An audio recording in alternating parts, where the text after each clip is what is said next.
Zambrano. Gracias, señor presidente. Buenas tardes, compañeros asambleístas. Permítame también saludar a los compatriotas ecuatorianos que nos sintonizan por los distintos medios de comunicación y saludar al pueblo hermano cubano por el cual hoy estamos tratando esta resolución.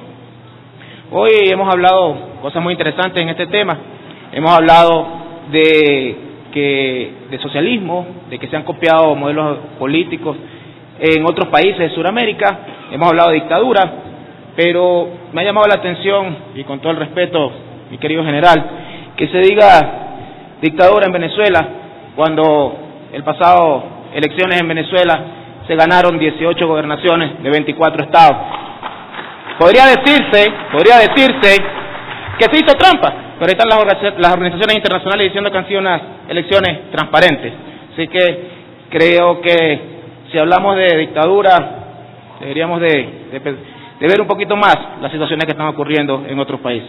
Ahora, yendo al tema que nos atañe, expresar nuestra solidaridad con la hermana República de Cuba, y por eso estamos apoyando esta resolución. Hoy, con esta resolución, queremos exhortar al gobierno de los Estados Unidos a poner fin a este bloqueo, un bloqueo comercial y financiero impuesto desde hace más de 55 años, el más largo en la historia de la humanidad, y que es la expresión más elevada de una política carente de legalidad, carente de legitimidad y deliberadamente diseñada para provocar desesperación a un pueblo, en este caso al hermano pueblo cubano. Hoy, a un día de que varios países que conforman y que integran la Organización de las Naciones Unidas se pronuncien y pidan al gobierno de los Estados Unidos el cese al bloqueo que se tiene al hermano país de Cuba, creo que es importantísimo que desde este pleno planteemos esta resolución. Hace más de 2 años veíamos con mucha esperanza los diálogos entre los presidentes de Cuba, Raúl Castro Ruz y Barack Obama de los Estados Unidos, donde anunciaron el restablecimiento de las relaciones diplomáticas entre ambos países, donde el presidente norteamericano reconoció el fracaso de la política del bloqueo económico contra Cuba y la necesidad de realizar un cambio en este sentido. Se comprometió a involucrarse en un debate en el Congreso de los Estados Unidos para levantar este bloqueo. Recordemos que durante los años 2015 y 2016, los departamentos del Tesoro y Comercio de Estados Unidos realizaron varias enmiendas a las regulaciones sobre Cuba, las cuales, si bien constituyen pasos positivos, fueron insuficientes.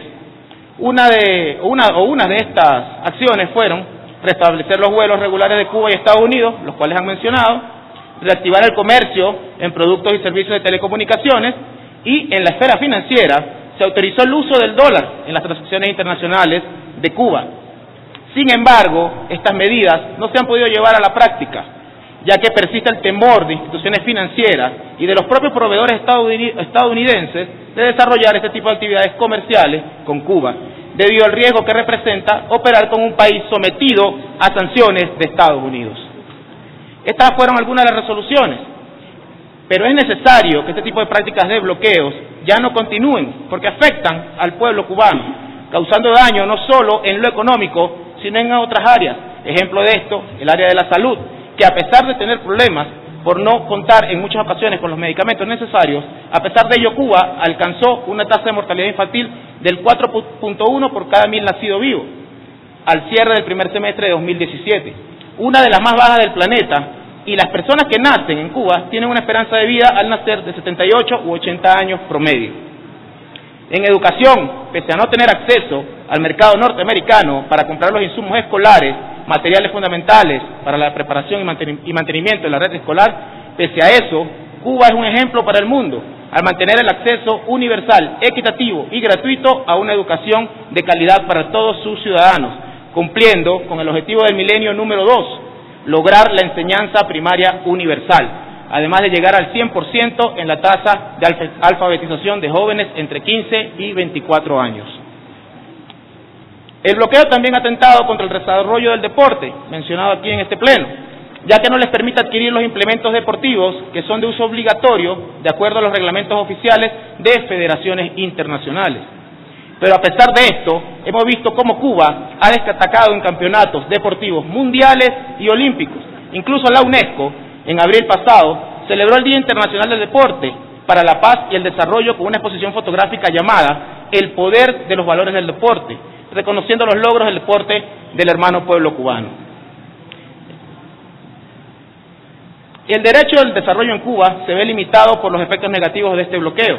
La industria azucarera, que es una de las principales actividades económicas, se ha visto afectada, ya que Estados Unidos compraba a Cuba alrededor del 58.2% de total de sus importaciones, las que fueron reducidas a cero entre los años 1960 y 1961, si de historia queremos hablar. El gobierno cubano ha informado que las multas impuestas por Estados Unidos y su actual administración ascienden a más de 11.500 millones de dólares, mientras que el total de pérdidas monetarias por el bloqueo llega a 116.800 millones de dólares. Con todas estas limitaciones, el Estado del hermano pueblo de Cuba, destina más de 2/3 de su presupuesto a elevar los niveles de educación, salud, seguridad social, cultura, deporte e investigación científica. Nada más en formación de médicos, en la isla cursan la carrera de ciencias médicas 67.000 cubanos y más de 9.000 extranjeros, de los cuales también han ido compatriotas ecuatorianos a estudiar en Cuba. Hoy, en pleno siglo XXI, este tipo de presiones y acciones políticas deben dejar de existir. Queremos que Cuba ya no tenga limitaciones para su desarrollo y continúe aportando al mundo. Pese a que más del 70% de la población cubana ha nacido bajo el bloqueo, su pueblo ha logrado salir adelante y busca reafirmar su legítimo derecho a la autodeterminación económica y política. Es por eso, estimados colegas, que debemos decir basta de bloqueo, basta de políticas internacionales que atenten al desarrollo de cualquier pueblo. Desde esta asamblea debemos hacer fuerza para que el hermano pueblo cubano ya no tenga que seguir viviendo con este bloqueo. Muchas gracias.